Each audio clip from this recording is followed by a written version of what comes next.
Sean, right here at the Arnold Classic Brazil with the trainer to the stars, Charles Glass. Some of you young folks out there only know Charles as a trainer to the stars, but I know him as a former national champion and Mr. Universe winner from way back in the day. Charles was doing the business in 1983 when I was coming out of high school. He was working with Mike Christian right after that, who won the Nationals in 84. Long way from home, Charles, but you've been making the rounds, and you're very popular out here in Brazil. Tell me why the Brazilians love you so much. Well, because I love them, same way. But what it is, I actually train quite a few of the Brazilian people. Okay. And I do it online, and also I have a client, Patricia Mello. So that's why. And Patricia Mello is now living in Ireland and married out there, but with the internet, she moved back? Mello's here. Okay, hold on. Yes. Patricia Mello. I'm thinking of the other one. You're talking about another one. Yes. Do you know her? Yes, I know her. Former Olympia bikini champion. Yes. Follow it? Yes, I know her also. Okay. So, that being said, I want you to tell me a little bit about how important the internet has become to your business. I mean, there's a lot of trainers out there that are reaching global scale, whereas in the past, guys just have to come to Gold's Gym in Venice to train with you, or you had to go to them. Now you have the internet. How important is that in your economy of working with these athletes around the world? Let me tell you, it is huge because I can reach so many more people now, and I can also look at them by Skyping or have FaceTime with them. So that makes it more important. I can see exactly what I've done and what they're doing, and now it's easier. Yeah, it seems like what the internet's done for trainers like yourself, it's made you mobile too, because you can literally go to any country or any state and potentially have a client that you've been working with around the world that may even speak a different language. True. No matter what language they speak, we can always communicate. Right. And so now we're here in Brazil. We got the Arnold Classic coming up. I mean, you're a veteran. You're a history buff in terms of the guys that are doing the business. And right now, Kai Green, to no one's surprise, is on a tear. He's won in Ohio. He's won in Australia. It's likely that he'll win here tomorrow night. But the million-dollar question, I asked Kai himself in Australia, so what does this do for the economy of the Olympia? Right now, everyone views him as the number two, kind of like when Muhammad Ali gave up the title and Joe Frazier came in and won. Joe really wasn't recognized as a champ until he fought Muhammad Ali. And right now, people want to see him do battle with Phil Heath, but he was very vague about the possibilities of going to the Olympia. What advice would you have for Kai Green should he win here tomorrow night and the upcoming 2017-16 Olympia? For one thing, he has to give his body time to rest. Otherwise, he's only going to slide backwards, and he don't want to do that. Take some time off, rest up, then come back even stronger. But you got to understand, we got two other guys out there training very hard for that same title. You have Dexter Jackson, who they keep counting out, but keep winning. Also, you have Sean Roden, who's on a tear right now. This guy is humongous right now. Size will not be a game or be a factor in this whole thing. It's going to be great to see everybody on stage at one time doing battle. See, that's why I like to talk to people with wisdom, coming with the wisdom.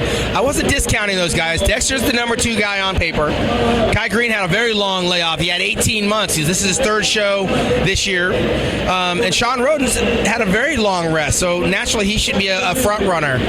But it just seems like with Kai sitting out last year, Dexter getting second place, looking arguably his best at 45 years young, this year's Mr. Olympia, is it necessary to have a three-time Arnold Classic winner in there, presuming that Kai wins here tomorrow night? Or is the Olympia bigger than Kai Green? The Olympia's bigger than everybody on that stage. So everyone has to come in shape or they all will slide backwards. But the bottom line of it is, a lot of these guys have taken the rest they needed. Now they're coming on strong. Kai wants to bring everything he has to the game in order to win this. Well, we know Dexter Jackson apparently is getting ready to head to South Africa. Yeah. And that's going to take place at the end of May. And Dexter's notorious for competing numerous times throughout the year. So holding his peak from the end of May till September, that's not something that he really has to worry about. Let me tell you something.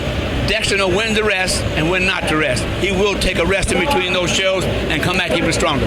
So what do you think about these guys? You know, we're here at the Arnold Classic. We had Josh Lenarkowitz, who won 2 times last year, had some visa problems, didn't make it.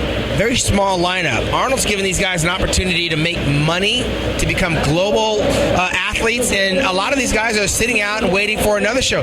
Do you think we're having an oversaturation of pro shows, that these guys have too many choices, whereas maybe if they limited some of those shows, these lineups would be bigger? Of course. You got to understand, they got so many shows to choose from, so why not just wait it out, pick your shows carefully, and then you can qualify. But if you have so many saturation of all those shows, what happens?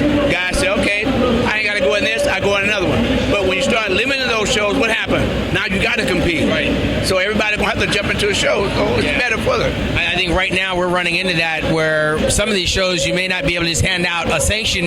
It sounds great for the opportunities to have these other pro shows, but I think it waters down the pro division when you only have 4 or 5 athletes. But that being said, I'm still of the belief that the Mr. Olympia represents the biggest and the best. It's the pecking order in that show that determines who's number 1 or number 2 in the world. And if Kai Green chooses to sit out the Mr. Olympia, all he's going to do is create conversation and hurt himself, because that window closes very fast. And you know, when you're off that Olympia stage, it's hard to get back there. Kai's a 40-plus bodybuilder now. True, but so are the other guys. 40 is the new 30. Well, anyways, it makes for interesting conversation. And again, you brought up some guys. Dexter Jackson, Sean Roden. We haven't seen them yet. We're going to see them soon. Does Sean Roden have to requalify for the Olympia? No, he's already qualified. So he's holding off until then? Yes. And rightfully so. I believe he had a baby in the offseason? Yes, he had a kid, so you want to take time out with his daughter, his daughter, and have fun. And that's what he's doing. And we haven't heard anything from the Big Bad Wolf and Big Rami. Well, you know what? They're training hard, and they're picking shows also. They got to qualify. And so that'll be interesting, and they got a lot of choices to choose from. So we will see Big Rami again. Is there any other sleepers out there? I didn't really see anybody on the landscape that came in that's going to rock that lineup the way we did, at the arrival of Gunther Schlierkamp when he overtook Ronnie Coleman when he beat Ronnie after the Olympia. Well, you won't see that again. That was the first and only. Yeah. You won't see it. But the bottom line, once those guys start picking shows, you're going to see really good contenders on that stage, and they all will be ready. And we are counting down. We're here at the Arnold Classic in Brazil, headed to South Africa at the end of May. We'll wind up in China at the end of August. And, of course, the 52nd anniversary of the Joe Weider Mr. Olympia will be in Las Vegas. And I'm sure Charles Cutglass will be right there by my side, calling the play-by-play or working with some athletes. You got Sean Roden and you got Dexter. Who else? Well, right now, just those two. Okay. I'm working on Big Rami, so we'll see what happens. We'll see what happens. For right now, Charles Glass, Sean Ray, MuscularDevelopment.com.